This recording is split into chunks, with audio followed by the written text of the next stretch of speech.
இன்னைக்கு உலகத்தில் இருக்கக்கூடிய 6 கண்டங்களை பற்றியும் அந்த கண்டத்தில் இருக்கக்கூடிய விஷயங்களை பற்றியும் நம்மள பல பேருக்கு நிறைய விஷயங்கள் தெரியும். ஆனால் இந்த பூமியுடைய கீழ்ப்பகுதியில் இருக்கக்கூடிய 7வது கண்டமான அண்டார்டிகாவை பற்றி நம்மள பல பேருக்கு நிறைய விஷயங்கள் தெரியாது. இன்கேஸ் சொல்லப்போனால் சயின்டிஸ்டுக்கே அந்த கண்டத்தை பற்றி நிறைய தெரியாது.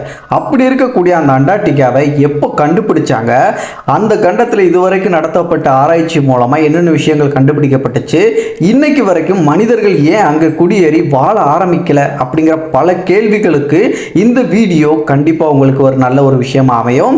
ஸோ மிஸ்ட்ரி ஆஃப் அண்டார்டிகாவை பற்றி தெரிஞ்சுக்கிறதுக்கு முன்னாடி நம்ம சேகர் விஷன் சேனலுக்கு இதான் முதல்ல வந்திருக்கீங்கன்னா சேனலை சப்ஸ்கிரைப் பண்ணி பெல் நோட்டிஃபிகேஷன் கட்டாயம் பண்ணிட்டு இந்த வீடியோ கொஞ்சம் கூட ஸ்கிப் பண்ணாமல் ஃபுல்லாக பாருங்கள். Welcome back another new video. நான் உங்கள் சேகர்.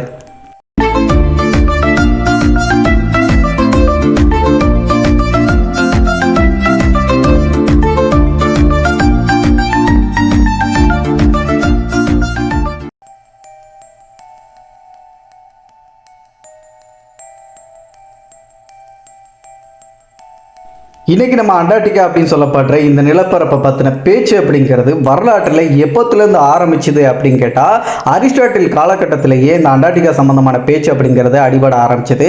ஆனால் அப்போது இந்த நிலப்பரப்பு ஒன்று இருக்குது அப்படிங்கிறது யாருமே கண்ணால் போய் பார்த்து கன்ஃபார்ம் பண்ணலை. ஒரு ஹைப்போதெட்டிக்கலாக ஒரு எண்ணமாக ஒரு கருத்தாக தான் முன்வைக்கப்பட்டுச்சு. அதுவும் வட துருவத்தில் எப்படி ஒரு நிலப்பரப்பு இருக்கோ அதை பேலன்ஸ் பண்ணுறதுக்கு ஏற்ற மாதிரி தென் துருவத்திலையும் ஒரு நிலப்பரப்பு இருக்கலாம் அப்படின்னு சொல்லிட்டு தான் பேசப்பட்டுச்சு. இப்படி எல்லாராலையும் பேசப்படக்கூடிய அந்த நிலப்பரப்பு தென் பகுதியில் உண்மையிலே இருக்கா இல்லையா அப்படிங்கிறத நம்ம போய் பார்த்து தெரிஞ்சுக்கணும் அப்படின்னு சொல்லிட்டு 1520 ஒரு மிகப்பெரிய கடல் பயணத்தை ஒருத்தர் தொடங்குறாரு. அவருடைய பேர் தான் ஃபெர்டினண்ட் மேக்லன் அப்படின்னு சொல்லப்படக்கூடிய ஒரு எக்ஸ்ப்ளோரர். இவர் அந்த கடல் பயணத்தை தொடங்கி அமெரிக்கா, அதுக்கப்புறம் சிலி அந்த பகுதி வரைக்கும் இவரால் பயணம் பண்ண முடிஞ்சது. அதுக்கப்புறம் அவரால் பயணம் பண்ண முடியலை. ஸோ வரலாற்றில் மிக நீண்ட கடல் பயணமாக இந்த ஒரு விஷயம் கருதப்படுது. இவருக்கு அப்புறமா 1773 பிரிட்டிஷ் நாட்டை சேர்ந்த சர் ஜேம்ஸ் குக் அப்படின்னு சொல்லப்படுற ஒருத்தரும் மறுபடியும் இந்த ஒரு பயணத்தை அவர் முன்னெடுக்கிறாரு. அவர் பயணத்தை முன்னெடுத்து அந்த அண்டார்டிகாவை சுற்றி இருக்கக்கூடிய அந்த சர்க்கிள் சொல்லப்படக்கூடிய அண்டார்டிகா சர்க்கிள் சொல்லப்படக்கூடிய அந்த பகுதியை தாண்டி இவர் உள்ள போயிடுறாரு. இந்த பகுதியை தாண்டிட்டா 6 மாதங்கள் பகலும் 6 மாதங்கள் இரவு அப்படிங்கிற ஒரு சூழ்நிலை தான் அந்த இடத்துல இருக்கும். அண்டார்டிகா சுற்றி இருக்கக்கூடிய அந்த சர்க்கிள் லைனை தாண்டிட்டோம் அப்படின்னா இது எதனால் அந்த இடத்துல இருக்கு அப்படிங்கிறத நம்ம அடுத்த ஒரு வீடியோவில் டீட்டெயிலாக எக்ஸ்பிளைன் பண்ணுறேன். சரி, இப்போ அந்த இடத்த அவர் தாண்டிட்டாரு. ஆனால் அவரால் அண்டார்டிகாவை டச் பண்ணி நெருங்க முடியல. அதுக்கப்புறம் அவர் ரிட்டர்ன் திரும்பிடுறாரு. இதுக்கப்புறம் சுமார் ஒரு 50 வருடங்கள் கழித்து, சரியா சொல்லணும்னா 1820களில் ரஷ்யா நாட்டை சேர்ந்த 2 எக்ஸ்ப்ளோரர்கள் தனித்தனி கப்பல்கள் மூலமா இந்த அண்டார்டிகா எப்படியாவது நம்ம டச் பண்ணிடணும், அதை கண்டுபிடிச்சோம் அப்படின்னு சொல்லிட்டு பயணத்தை தொடங்குறாங்க. அப்படி பயணம் பண்ணவங்களுடைய பேர் தான் ஃபேபியன் கார்டிலட், மிக்சல் லெசரவ் அப்படின்னு சொல்லப்படுற 2 பேர். ஸோ இவங்க 2 பேரும் அண்டார்டிகா கிட்ட நெருங்கி அங்கே கரெக்டாக டச்சும் பண்ணிடுறாங்க அந்த அண்டார்டிகாவை. ஸோ ஆனால் அங்கே போன உடனே அவங்களுக்கு மிகப்பெரிய ஒரு அதிர்ச்சி. ஏன்னா அவங்களுடைய கப்பலை எங்கே ஆங்கரிங் பண்ணி நிப்பாட்டுறதே தெரியல. சுற்றி எல்லா பக்கமும் பனியாக இருக்குது. அதுவும் சின்ன சின்ன சைஸில் இல்லை, மலை போல பிரம்மாண்டமான உயரங்கள் சைஸுக்கு மிகப்பெரிய பனிகளாக இருக்கிறதுனாலையும் கண்ணு கட்டின தூரம் வரைக்கும் எல்லா பக்கம் பனியால் சூழப்பட்டிருக்கக்கூடிய ஒரு நிலப்பரப்பை அவங்க பார்த்ததுனால அவங்க அதிர்ச்சியில் உறைஞ்சு போயிடுறாங்க. வரலாற்றிலே முதல் முறையாக அண்டார்டிகாவை கண்டுபிடிச்சு அந்த இடத்த டச் பண்ண முதல் 2 எக்ஸ்ப்ளோரர்கள்னா அது இவங்க மட்டும்தான். பட் இருந்தாலும் இவங்க 2 பேரும் அண்டார்டிகாவுடைய அந்த சவுத் போல நெருங்கினாங்களா அப்படின்னு கேட்டிங்கன்னா கண்டிப்பாக கிடையாது. அண்டார்டிகாவுடைய அந்த ஸ்டார்டிங் பாயிண்ட் இருக்குல்ல, அந்த இடத்த மட்டும்தான் இவங்களால டச் பண்ண முடிஞ்சிச்சு. சவுத் போல இவங்களால சென்றடைய முடியல. அதுக்கு முக்கிய காரணம் அண்டார்டிகாவுடைய அந்த சீதோசன நிலை தான் ரொம்ப பயங்கரமாக இருந்ததுனால இவங்களால உள்ள மேற்கொண்டு பயணம் பண்ண முடியல. ஜஸ்ட் அந்த இடத்த மட்டும் டச் பண்ணிட்டு திரும்ப வந்துட்டாங்க. இவங்க 2 பேருக்கு அப்புறமா பயணம் பண்ண நிறைய பேரும் அண்டார்டிகாவுடைய சவுத் போல நம்ம எப்படியாச்சும் ரீச் பண்ணிடணும் அப்படின்னு சொல்லி ட்ரை பண்ணியிருக்காங்க. பட் யாராலையுமே அந்த இடத்த ரீச் பண்ண முடியல. இப்படி பல பேர் முயற்சி பண்ணியும் அண்டார்டிகாவுடைய சவுத் போல நெருங்க முடியாத அளவுக்கு அப்படி அங்கே என்ன மாதிரியான சீதோசனை இருக்கு, ஏன் இவ்வளோ சிரமப்பட்டாங்க அங்கே இருக்கவங்க எல்லாரும் போகிறதுக்கு அப்படின்னு கேட்டால் அதுக்கு ஒரு சின்ன ஒரு சம்பவத்தை நான் சொல்கிறேன். 1901 பிரிட்டிஷ் நாட்டை சேர்ந்த நேவி கேப்டனான ராபர்ட் ஃபால்கன் ஸ்காட் அப்படிங்கிறவர் இந்த அண்டார்டிகாவை ரீச் பண்ணி அதோட சவுத் போலை நோக்கி பயணத்தை தொடங்குறாரு. போய்கிட்டே இருக்காரு. ஏன்னா அண்டார்டிகா அப்படிங்கிறது மிகப்பெரிய கண்டம் இல்லையா. ஸோ அதோட சவுத் போலை நெருங்கிறதுங்கிறது சாதாரண விஷயம் கிடையாது.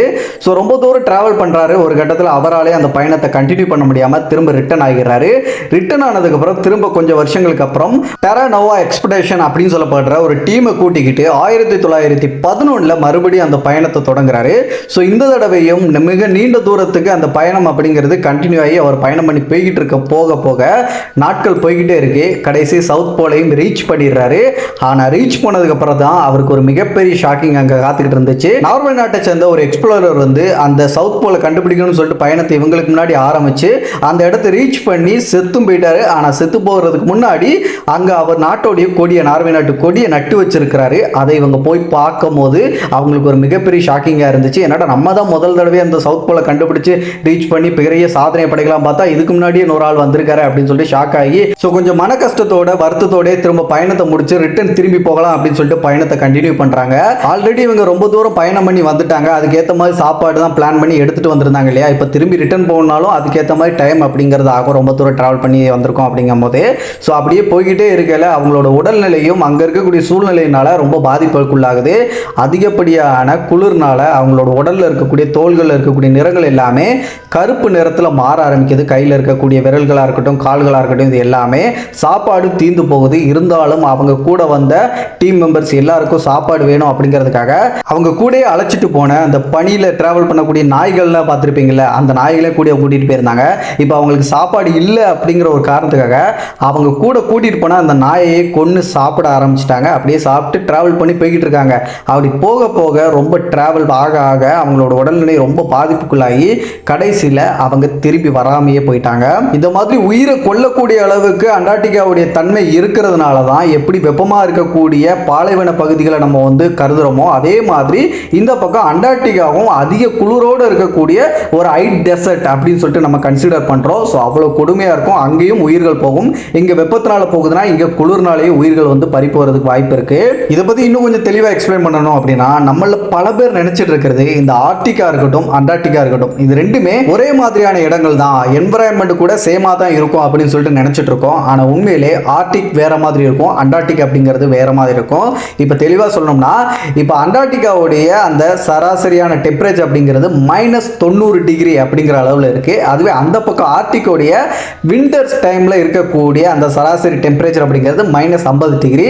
அப்படியே வெயில் காலங்களில் ஆர்டிக்ல பாசிட்டிவ்ல 10 டிகிரி செல்சியஸ் வரைக்கும் இருக்கும். அண்டார்டிகால வந்து சராசரி டெம்பரேச்சரா நிலவுவாங்க. இந்த மாதிரியான காரணங்களால தான் அண்டார்டிகால நிறைய உயிர்களை வந்து நம்மளால பார்க்க முடியாது. ஆனா அந்த பக்கம் ஆர்டிக்ல ஏகப்பட்ட உயிரினங்களை பார்க்க முடியும். போலார் பியரா இருக்கட்டும், அங்கேயும் சில பழங்குடியினர்கள் ரொம்ப வருஷமா இன்னைக்கு வரைக்கும் வாழ்ந்துட்டு இருக்காங்க. ஆனா ஆர்டிக்கை தாண்டி அண்டார்டிகால மனிதர்கள் யாருமே குடியேறி இன்னைக்கு வரைக்கும் வாழவே இல்லை. உயிர்களும் அப்படின்னு எடுத்துக்கிட்டா கூட பெரும்பாலும் அங்க பார்க்கக்கூடிய அளவுக்கு இருக்கக்கூடிய உயிர்கள்னு எடுத்துக்கிட்டா அங்க பென்குயின்ஸை வந்து அதிகமாக பார்க்க முடியும். அந்த மாதிரியான சில உயிரினங்கள் மட்டும்தான் அங்க இருக்கும். ஆனா ஆர்டிக்ல ஏகப்பட்ட உயிரினங்கள் இருக்கு. ஸோ இதுக்கு காரணம் ரெண்டு இடத்தோடைய அந்த என்விரான்மெண்ட் அப்படிங்கிறது வெவ்வேறு இருக்கிற காரணத்தினால தான் இந்த மாதிரியான உயிர்கள் அங்க வாழுது, இங்க வாழாம இருக்கிறதுக்கு ஒரு காரணமா இருக்கு. இதுக்கப்புறம் அண்டார்டிகால ஒரு விசித்திரமான ஒரு விஷயம் நடக்கும் மற்ற நிலப்பரப்புகளை தாண்டி. அது என்னன்னா கேண்டபெட்டிக் விண்ட்ஸ் அப்படின்னு சொல்லப்படக்கூடிய காற்று. அதாவது காற்றுல என்னப்பா புதுசா இருக்க போகுது அப்படின்னு கேட்டீங்கன்னா இப்போ நம்ம வாழக்கூடிய நிலப்பரப்புகளில் வெப்பக்காற்று அப்படிங்கிறது தரைப்பகுதியில் இருக்கும். அந்த வெப்பக்காற்று மெல்ல மெல்ல கிராவிட்டி எதிர்த்து பூமிக்கு மேலே வானத்தை நோக்கி போய் அதுக்கப்புறம் அது குளிர்ந்த காற்றா மாறி திரும்ப வந்து பூமிக்கு தரைப்பகுதியை நோக்கி வரும். இது சாதாரணமான வெப்பநிலை இருக்கக்கூடிய நிலப்பரப்புகளில். ஆனால் அதுவே அண்டார்டிகால பார்த்தீங்கன்னா வான்பகுதியில் இருக்கக்கூடிய அந்த காற்றோடைய வெப்பத்தை விட தரைப்பகுதியில் அண்டார்டிகாவுடைய தரைப்பகுதியில் இருக்கக்கூடிய காற்றோடைய டெம்பரேச்சர் அப்படிங்கிறது ரொம்ப லோவாக இருக்கும். இதனால அந்த லோ டெம்பரேச்சராக இருக்கக்கூடிய காற்றுகள் அப்படிங்கிறது கிராவிட்டி எடுத்து மேலே போகாது. அதுக்கு பதிலாக மேலே இருக்கக்கூடிய வெப்ப காற்று அப்படிங்கிறது கிராவிட்டி காரணமாக கீழே அப்படியே வரும். வரும்போது பனி கலந்த காற்றாக வந்து வீசும். அது சாதாரணமாக வீசாது. பர் கிலோமீட்டருக்கு 240 கிலோமீட்டர் வேகத்தில் அந்த காற்று அப்படிங்கிறது வீசும். இந்த காற்றுக்குள்ள ஒரு மனிதன் சிக்கிட்டான்னு வச்சுக்கோங்களேன், நம்ம கண்ணுக்கு முன்னாடி என்ன இருக்கு என்ன நடக்குது அப்படிங்கிறது தெரியாது. மூச்சு விடுறதுக்கு கூட சிரமமாக இருக்கும். அப்படிங்கிற ஒரு சூழ்நிலை ஏற்படுத்தக்கூடிய அளவுக்கு அந்த காற்றோட வேகம் இருக்குன்னு சொல்றாங்க. இதுக்கப்புறம் ஆர்டிக்குக்கும் அண்டார்டிகாவுக்கும் இருக்கக்கூடிய இன்னொரு வேறுபாடு என்னன்னா பெரும்பாலும் ஆர்டிக்கில் இருக்கக்கூடிய அந்த பனிப்பாறைகள் எல்லாம் பார்க்கறதுக்கு அண்டார்டிகாவில் இருக்கிற மாதிரி இருந்தாலும் ஆர்டிக்கில் இருக்கக்கூடிய அந்த பனிப்பாறைகள் எல்லாமே தின் லேயரை கொண்டது. ஆனால் அதுவே அண்டார்டிகாவில் இருக்கக்கூடிய பனிப்பாறைகள் எல்லாமே ரொம்ப அடர்த்தியாக பல கிலோமீட்டருக்கு அடர்த்தியாக இருக்கக்கூடிய பனிப்பாறைகளாக இருக்கும். ஃபார் எக்ஸாம்பிள் அமெரிக்க மியூசியம் ஆஃப் நேச்சுரல் ஹிஸ்டரி அப்படின்னு சொல்லப்படுற அவங்க வெளியிட்ட வெளியிட்ட ஒரு ஆர்டிகல்ல இந்த அண்டார்டிகா பத்தி என்ன சொல்லியிருக்காங்கன்னா, நம்ம பூமியில இருக்கக்கூடிய 70% நன்னீர் அப்படிங்கிறது அண்டார்டிகால தான் இருக்கு. அதுல பெரும்பாலும் 90% பனியால உறைஞ்சு திக் லேயரா இருக்கு அப்படின்னு சொல்லியிருக்காங்க. மீதம் மட்டும்தான் லிக்விட் ஃபார்ம்ல தண்ணியா இருக்கு அப்படின்னும். இது எல்லாத்துக்கும் மேல அண்டார்டிகா சுத்தி பனியால கவர் செய்யப்பட்டிருக்கிறதுனால சூரியனுடைய வெளிச்சம் அப்படிங்கிறது, விண்வெளியில இருந்து வரக்கூடிய அந்த சூரிய வெளிச்சம் அண்டார்டிகா இருக்கக்கூடிய அந்த பனியோடைய வெண்மையின் காரணமா ரிஃப்ளெக்ட் ஆகி திரும்ப ஸ்பேஸுக்கே ரிட்டர்ன் ஆகுது. அதுவும் 90% சூரிய ஒளி ரிஃப்ளெக்ட் ஆகுது அப்படின்னு சொல்லியிருக்காங்க. நெக்ஸ்ட், அண்டார்டிகாவுக்கு மேல எந்த ஒரு விமானங்களும் பெருசா பறக்கவே பறக்காது. அதுக்கப்புறம் கப்பல்களும் பெரும்பாலும் நிறைய பயணங்களை அந்த பகுதிகளில் மேற்கொள்ளாது. இதுக்கு காரணம் என்ன அப்படின்னு சொல்லிட்டு என்னைக்காச்சும் யோசிச்சு பார்த்துருக்கீங்களா? இதுக்கு முக்கிய காரணமாக அமைகிறது மேக்னெட்டிக் ஃப்ளக்சுவேஷன் அப்படிங்கிற ஒரு விஷயம். இது பூமியில் இருக்கக்கூடிய நிறைய இடங்கள்ல இந்த மேக்னெட்டிக் ஃப்ளக்சுவேஷன் அப்படிங்கிறது நடக்கும்.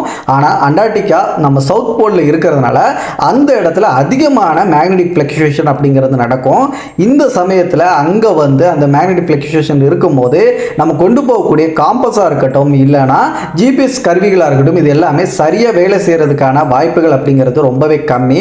இதனால தான் அண்டார்டிகாவுக்கு மேலே எந்த பெரிய விமானங்களும் சரி கப்பல்களும் அங்கே டிராவல் பண்ணுறது கிடையாது அதிகமாக. இப்போ நான் இந்த விஷயத்தை சொன்னதுக்கப்புறம் நிறைய பேருக்கு ஒரு கன்ஃபியூஸ் வந்திருக்கும். அப்போ நிறைய சோஷியல் மீடியாக்களில் அண்டார்டிகாவுக்கு டூரிஸ்ட் போன நிறைய டூரிஸ்டர்ஸ் வந்து நிறைய ஃபோட்டோஸ் வந்து இந்த சோஷியல் மீடியாவில் ஷேர் பண்ணி அவங்க வந்து போஸ்ட் பண்ணியிருப்பாங்க.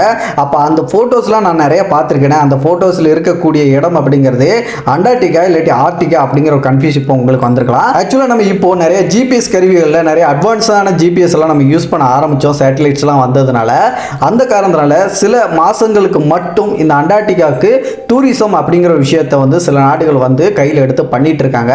அதுவும் எல்லா மாதமும் கிடையாது. நவம்பர் மார்ச் இந்த மாதங்களுக்கு இடைப்பட்ட மாதங்களில் மட்டும்தான் இந்த அண்டார்டிகாவுக்கு வந்து டூரிசம்காக இப்போ நிறைய சுற்றுலா பயணிகளை கூட்டிகிட்டு போகிறாங்க. ஏன் இந்த பர்டிகுலர் இந்த மாதம் மட்டும் அப்படின்னா, இந்த மாதங்களில் மட்டும்தான் அண்டார்டிகாவில் மனிதர்கள் போயிட்டு பத்திரமா திரும்பி வர்ற அளவுக்கு சீதோஷண நிலை அப்படிங்கிறதுக்கும், இன்னும் தெளிவாக சொன்னோம்னா -20 -15 டிகிரி செல்சியஸ் வரைக்கும் அங்கே சீதோஷணம் இருக்கும். ஸோ இது மனிதர்களால் தாக்குப்பிடிக்கக்கூடிய அளவுக்கு அந்த டெம்பரேச்சர் இருக்கும். அப்படிங்கிறனால தான் இந்த மாதங்களில் மட்டும் அங்கே டூரிஸ்ட்டை வந்து அங்கே கூட்டிகிட்டு வருவாங்க பத்திரமா. அதுக்கேற்ற மாதிரியான கப்பல்களும் டெக்னாலஜிகளும் இருக்கிறதுனால இப்போ நம்ம கையில் சரி. இப்போ இதெல்லாம் வச்சு பார்க்கும்போது அண்டார்டிகாவில் மனிதர்களுடைய நடமாட்டம் அப்படிங்கிறது ரொம்ப ரொம்ப கம்மியாக இருக்கும் அப்படின்னு தான் எனக்கு புரிஞ்சுக்க முடியுது. ஆனால் இந்த மாதிரி ஆள் நடமாட்டம் கம்மியாக இருக்கக்கூடிய ஒரு நிலப்பரப்பு ஒன்று பூமியில் இருக்குன்னா கண்டிப்பாக ஏதாச்சும் ஒரு நாடு வந்து உரிமை கொண்டாடி இது நிலம் எங்களுக்கு தான் சொந்தம் அப்படின்னு சொல்லிட்டு உரிமை கொண்டாடாங்க. அப்போ இந்த அண்டார்டிகாவை எந்த நாடாச்சும் உரிமை கொண்டாடி இருக்காங்களா அப்படின்னு கேட்டால் கண்டிப்பாக கிடையாது. ஏன்னா அண்டார்டிகா அப்படிங்கிறது ஒரு பூமியில் ஒரு தனியாக எந்த ஒரு மனிதர்களுடைய நடமாட்டமும் பெருசாக இல்லாத இருக்கக்கூடிய ஒரு பகுதியை இருந்தாலும் அந்த பகுதியை எந்த நாடும் உரிமை கொண்டாடக்கூடாது அப்படின்னு சொல்லிட்டு ஒரு ஒப்பந்தம் வந்து பல நாடுகள் சேர்ந்து கூட்டமைப்பாக சேர்ந்து ஒரு ஒப்பந்தம் பண்ணியிருக்காங்க. அது அண்டார்டிகா ட்ரீட்டி அப்படின்னு சொல்லப்படக்கூடிய ஒரு ஒப்பந்தம். இதில் இந்தியாவும் கையெழுத்து போட்டிருக்கு. இதன் அடிப்படையில் அண்டார்டிகாவை எந்த ஒரு நாடும் உரிமை கொண்டாடக்கூடாது. அங்கே இராணுவ சம்பந்தமான எந்த ஒரு நடவடிக்கையோ எந்த ஒரு பயிற்சியோ எடுக்கக்கூடாது. ஒன் அண்ட் ஒன்லி ரிசர்ச்சுக்காக மட்டும்தான் இந்த நிலப்பரப்பை பயன்படுத்திக்கணுமே தவிர அங்கே ஆயில் சோர்ஸ் எடுக்கிறது, அங்கே இருக்கக்கூடிய வளங்களை எடுக்கிறது, அந்த மாதிரி எந்த ஒரு முயற்சியும் பண்ணக்கூடாதுன்னு சொல்லிட்டு அந்த ஒப்பந்தத்தில் கையெழுத்து போட்டு பல நாடுகள் இப்போ வரைக்கும் அறிவியல் பூர்வமான ஆய்வுகள் மட்டும்தான் அங்கே முன்னெடுத்து பண்ணிட்டு இருக்காங்க. அதில் இந்தியாவும் பண்ணிட்டு இருக்கு அப்படிங்கிறது ஒரு குறிப்பிடத்தகுந்த ஒரு விஷயம். சரி, அப்படி அண்டார்டிகாவில் அறிவியல் பூர்வமான ஆய்வுகள் நடத்தப்பட்டுக்கிட்டு இருக்கு அப்படின்னா இதுவரைக்கும் அங்கே ரிசர்ச் பண்ணி என்னென்ன மாதிரியான விஷயங்களை வந்து கண்டுபிடிச்சிருக்காங்க அப்படின்னு கேட்டால், பல கோடி வருஷங்களுக்கு முன்னாடியே இந்த ஐஸ் டெசர்ட் அப்படிங்கிறது உருவாயிருச்சு இந்த அண்டார்டிகா. ஸோ அந்த காலகட்டத்தில் இருந்து இப்போ வரைக்கும் இந்த பகுதி அப்படிங்கிறது என்ன மாதிரியான மாற்றங்களுக்குள்ளாயிருக்கு, பல கோடி வருஷங்களுக்கு முன்னாடி இது என்ன மாதிரி இருந்திருக்கலாம் அப்படின்னு சொல்லிட்டு ரிசர்ச் பண்ணாங்க. அதுக்கப்புறம் அந்த பனிகளுக்கு கீழே வாட்டர் சோர்ஸ் இருக்கு அப்படிங்கிற விஷயத்தையும் கண்டுபிடிச்சாங்க. பிளஸ் நிறைய டன் கணக்கில் ஆயில் சோர்ஸ் இருக்கு அந்த ஐஸ்களுக்கு கீழே அப்படிங்கிற விஷயத்தையும் கண்டுபிடிச்சாங்க. எல்லாத்துக்கும் மேல சில பாக்டீரியாஸ்கள், பல கோடி வருஷங்களுக்கு முன்னாடி இருந்த பாக்டீரியாஸும் இன்னைக்கும் அந்த ஐஸ்களில் பத்திரமா அப்படியே இருக்கு. எந்த ஒரு டிஎன்ஏ மாற்றங்களுக்கும் உள்ளாகாம அப்படியே இருக்கு. அந்த பாக்டீரியாக்கள் ஒருவேளை வெளியே வந்துச்சு அப்படின்னா கண்டிப்பாக அது ஒரு மிகப்பெரிய பாதிப்புகள் உள்ளாக்கலாம். நம்ம மனித குலத்துக்கும் மற்ற உயிர்களுக்கும் ஆபத்துக்கள் வர்றதுக்கு வாய்ப்பு இருக்கு.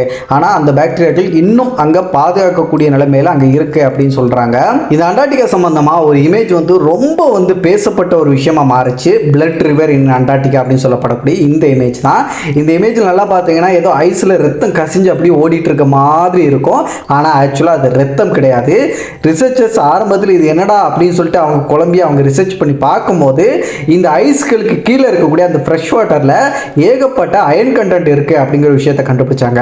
அந்த அயன் கண்டென்ட் அப்படிங்கிறது அப்படிங்கிறது அந்த அட்மாஸ்பியரில் அந்த அண்டார்டிகாவோட அட்மாஸ்பியரோட ரியாக்ட் ஆகும்போது அது வந்து துருப்பிடிச்ச மாதிரி வடியுது. அதாவது துருப்பிடிச்ச ஒரு மாதிரி ரெட்டிஷாக இருக்குல்ல, அந்த மாதிரி துருப்பிடிச்ச ஒரு ரெட்டிஷாக மாதிரி தான் அந்த தண்ணி வந்து வடியுது. ஏன்னா அதில் அயன் கண்டென்ட் இருக்குது. அது அப்படியே அந்த அட்மாஸ்பியரோட ரியாக்ட் ஆகும்போது இந்த கலரில் மாறி அது தண்ணி வந்து அந்த நிறத்தில் இருக்க காரணம் அப்படின்னு சொன்னாங்க. ஸோ மற்றபடி அதில் பிளட்டோ எந்த ஒரு விஷயமும் கிடையாது. அது ஜஸ்ட் வந்து தண்ணி தான். அது அந்த அட்மாஸ்பியரோட ரியாக்ட் ஆகும்போது அதில் இருக்கக்கூடிய அயன் கண்டென்ட் வந்து இந்த மாதிரி நிறம் மாறி நம்மளுக்கு பார்க்கறதுக்கு இருக்கு. ஓவராலாக இந்த வீடியோட எண்டுக்கு நம்ம இப்போ வந்துட்டோம். இந்த அண்டார்டிகா சம்பந்தமாக இந்த மிஸ்ட்ரிகள் நிறைய இருக்கு. அது எல்லாத்தையுமே அடுத்தடுத்த பார்ட்டில் நம்ம வந்து டீட்டெயில் தெரிஞ்சுக்கலாம். அண்டார்டிகாவில் இன்னும் என்ன மாதிரியான உயிர்கள் வாழுது, இந்த அண்டார்டிகாவில் இதுவரைக்கும் இந்தியா பண்ணப்பட்ட ரிசர்ச்சுகள் என்னென்ன, மற்ற நாடுகள் பண்ணப்பட்ட ரிசர்ச்சுகள் என்னென்ன அப்படிங்கிற எல்லாத்தையும் கம்ப்ளீட்டாக எக்ஸ்பிளைன் பண்ணி அடுத்த பார்ட்டில் நான் சொல்கிறேன். அந்த பார்ட் 2 வீடியோ வேணும் அப்படின்னு நீங்கள் ஆசைப்பட்டீங்கன்னா நம்ம சேனலோட நேமை ஹேஷ்டாக் போட்டு ஷேகர் விஷன் அப்படின்னு சொல்லிட்டு மென்ஷன் பண்ணுங்கள். எத்தனை பேர் மென்ஷன் பண்ணி கமெண்ட் பண்ணுறீங்களோ அதை பொறுத்து கூடிய சீக்கிரத்தில் அந்த வீடியோ மேக் பண்ணுறேன். பை இந்த வீடியோ கண்டிப்பாக உங்களுக்கு யூஸ்ஃபுல்லாக இருந்திருக்கும், பிடிச்சிருக்கும் நம்புறேன். வீடியோ பிடிச்சிருந்தா இப்போவே வீடியோக்கு லைக் கொடுத்துருங்க நண்பா. டெய்லி இதே மாதிரியான இன்ஃபர்மேஷனை தெரிஞ்சுக்கிறதுக்கு நம்ம ஷேகர் விஷன் சேனலை இன்னும் கூட சப்ஸ்கிரைப் பண்ணால் ஜஸ்ட் சப்ஸ்கிரைப் பண்ணி பெல் நோட்டிஃபிகேஷன் அட்டாச் பண்ணிட்டு டெய்லி வரக்கூடிய வீடியோஸ் எல்லாத்தையும் மிஸ் பண்ணாம பாருங்க. அடுத்த ஒரு நல்ல தகவலோட நான் உங்களை சந்திக்கும் வரை நான் உங்கள் சேகர். Bye bye.